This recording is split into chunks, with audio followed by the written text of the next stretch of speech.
जय हिंद दोस्तों। चलिए दोस्तों बात करते हैं इस एक और क्वेश्चन के बारे में।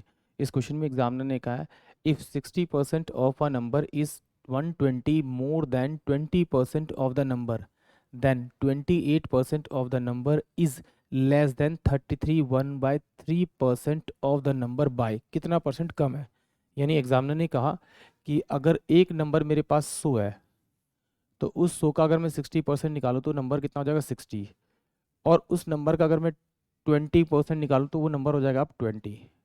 और एग्जामिनर ने कहा इन दोनों का जब डिफरेंस निकालेंगे तो डिफरेंस तो आ रहा है आपका 40, बट ये होना चाहिए कितना 120। ये मुझे दिया हुआ है कि डिफरेंस कितना होना चाहिए इसका 120। तो इसे किस नंबर से मल्टीप्लाई करेंगे 3 से, तो जिससे से मल्टीप्लाई इससे मल्टीप्लाई करेंगे तो आपको नंबर मिल जाएगा। तो यानी कि नंबर जो है वो 300, यानी कि नंबर जो है वो मेरे पास में कितना आपका 300 है। अब एग्जामिनर ने क्या कहा कि इस नंबर का 28%, यानी इसका 28% निकालेंगे तो परसेंट से 100 जाएगा, तो 8 3 24, 3 दूनी 6 और 2 8 84, यानी कि वो नंबर जो अब आ गया 28% निकालने पे कितना हो गया वो 84 हो गया।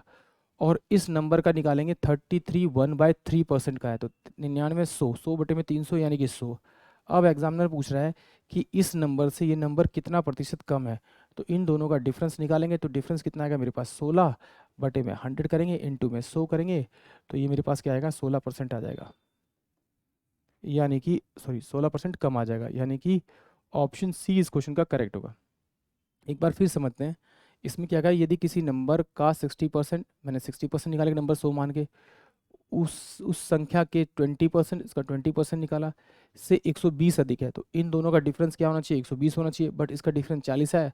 तो 120 बनाने के लिए किससे मल्टीप्लाई करना पड़ेगा 3 से, तो 3 से ऊपर मल्टीप्लाई तो नंबर आ गया। फिर कह रहा है तो 28% संख्या का, उस संख्या का 28% निकाल दिया मैंने, ये 84 आया, का 33 1/3% से कितना प्रतिशत कम है ये पूछा है। तो 100 से 84 की तरफ जाएंगे, यानी कि 100 से 84 तरफ जाएंगे तो 60% का डिफरेंस आएगा, यानी कि वो कमी आएगी। आई होप आप सभी को क्वेश्चन समझ में आया होगा। जय हिंद, जय भारत।